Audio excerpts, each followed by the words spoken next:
আজ সকাল থেকেই আফসার বাড়িতে চলছে বিশেষ আয়োজন। নয়নের মা বাবা আসবেন বিয়ের ডেট ফিক্সড করতে।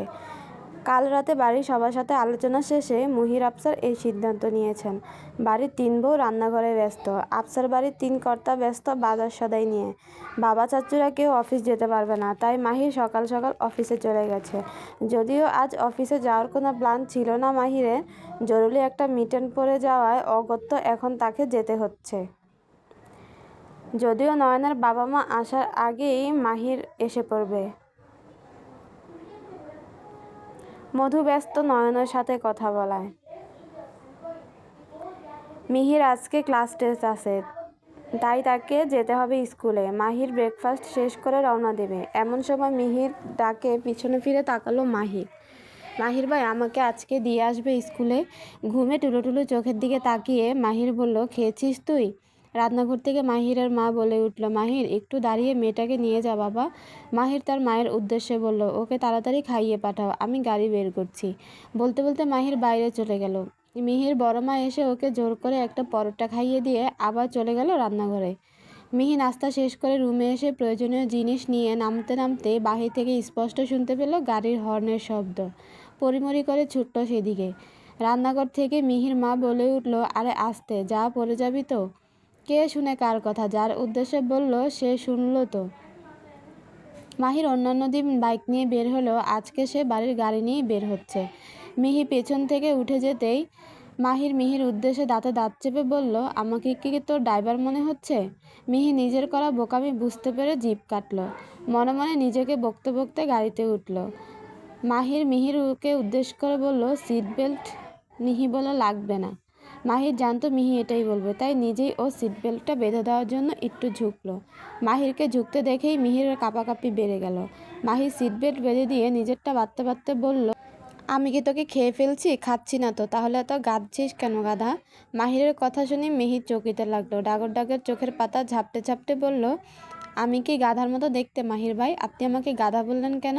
মিহির দিকে তাকিয়ে মাহির শান্ত কণ্ঠে বলল, এভাবে তাকাচ্ছিস কেন আমার দিকে? খেয়ে ফেলবে নাকি আমাকে তোর এই ভূতের মতো চোখ দিয়ে?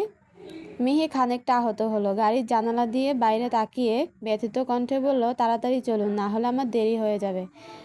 মিহির অভিমান বুঝলো, তবে কিছু বলল না, কারণ ওই ডাগর ডাগর চোখের দিকে তাকিয়ে নিজেকে কন্ট্রোল করা সম্ভব নয়। তাই নিজেকে আগেই সংযত করলো। তারপর গাড়ি স্টার্ট দিল। গাড়িতে দুজনের একজনও কেউ কারোর সাথে কথা বলেনি। মিহির স্কুলের সামনে ওকে নামিয়ে দিয়ে বলল, স্কুল ছুটির পর এখানে থাকবি, আমি নিতে আসবো। মনে থাকে যেন, আবার সেদিনের মতো কোথাও গেলে কিন্তু তোর খবর আছে। মিহি কিছু না বলে মাথা নাড়িয়ে চলে গেল। পিছনে ফিরে দেখল না। মিহি ক্লাসে ঢুকে যেতেই মাহির রওনা দিল অফিসের উদ্দেশ্যে। মিহির মন খারাপ দেখে তারা অনেকবার জিজ্ঞেস করছে কিছু হয়েছে কি না। মিহি শুধু বলেছে, আপুর বিয়ের ডেট ফিক্সড হবে আজ, তাই মন খারাপ। অনেক কেউ এটি কথা বলছে। এক্সাম শেষ করে মিহি বাইরে আসতেই দেখলো মাহির রাস্তার পাশে গাড়ি থামিয়ে দাঁড়িয়ে আছে। মাহিরের সাথেও কোনো কথা না বলে গাড়িতে উঠে মাথায় এলিয়ে দিল গাড়ির সিটে।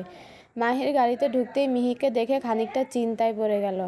মিহির কপালে হাত রেখে বলল, কিরে কি হয়েছে? শরীর খারাপ লাগছে? কিছু হয়নি, বাড়ি চলেন, আমি বাড়ি যাব। রাগ করেছিস সেটা বুঝলাম, কিন্তু কি হয়েছে সেটা তো বলবি। কিছু হয়নি, আমি বাড়ি যাব। মিহির কথা পাত্তা না দিয়ে গাড়ি থেকে নেমে গেল। কিছুক্ষণ পর ফিরল হাতে 2টা আইসক্রিম নিয়ে। মিহির দিকে আইসক্রিম বাড়িয়ে দিয়ে বলল, নে ধর। খাবো না আমি, তোকে খেতে বলিনি, ধরতে বলেছি। মিহি অবাক দৃষ্টিতে মাহিরের দিকে তাকিয়ে অভিমানী কণ্ঠে বলল, আপনি খুব খারাপ মাহির ভাই। মাহির মুচকি হেসে বলল, খারাপের কিছুই তো এখনো দেখিসনি, একদিন সময় করে দেখাবো। এখন এটা ধর। মিহি মাহিরের কথা শুনে মুখ ভেঙচি দিল। তারপর মাহিরের হাত থেকে আইসক্রিম 2টা ধরল। মাহির গাড়িতে উঠেই মিহি সিট বেল্ট বেঁধে নিজেরটাও বেঁধে নিল। গাড়ি স্টার্ট দিল। তারপর মিহির উদ্দেশ্যে বলল, আইসক্রিম যদি গলে যায় তাহলে তোর খবর আছে। আমি কি ফ্রিজ যে হাতে আইসক্রিম নিলে আইসক্রিম গলবে না? মিহি আমাকে রাগালে কিন্তু তার ফল ভালো হবে না, চুপচাপ খেয়ে নে। মিহি কথা না বেরিয়ে আইসক্রিম খেতে শুরু করলো। তবে আইসক্রিম গলার আগেই মিহির মন গলে গেল। একটা খাওয়া শেষ করে আরেকটার অর্ধেক খাওয়ার সময় মিহির মনে হলো মাহিরকে তো খাওয়ার কথা বলতে ভুলেই গেছে। ওই অর্ধেক আইসক্রিমটুকু মাহিরের দিকে বাড়িয়ে দিয়ে বলল, মাহির ভাই আপনি খাবেন না? মাহির এক পলক মিহির দিকে তাকিয়ে মুচকি হাসলো। ড্রাইভ করতে করতেই বলল, আমি খাবো না, তোর জন্যই এনেছি। মিহি মন খারাপ করে বলল, আমি ভুলে গেছি মাহির ভাই। হুট করে মিহির মনে হলো মধু আপু তো গত পরশুদিন মিহিকে কিছু চকলেট দিয়েছিল, সেগুলো তো মিহির ব্যাগেই আছে।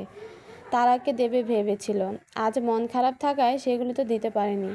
ব্যাগের ভেতর থেকে একটা চকলেট বের করে সেটা মাহিরের দিকে এগিয়ে বলল, মাহির ভাই আপনি এই চকলেটটা খান।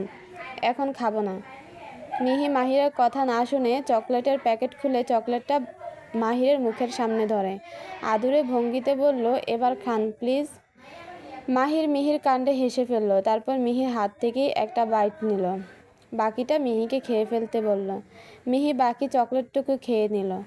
বাড়ি আসার আগ মুহূর্ত বাকিটা রাস্তা মাহিরের সাথে বকবক করতে করতে বাড়িতে আসলো।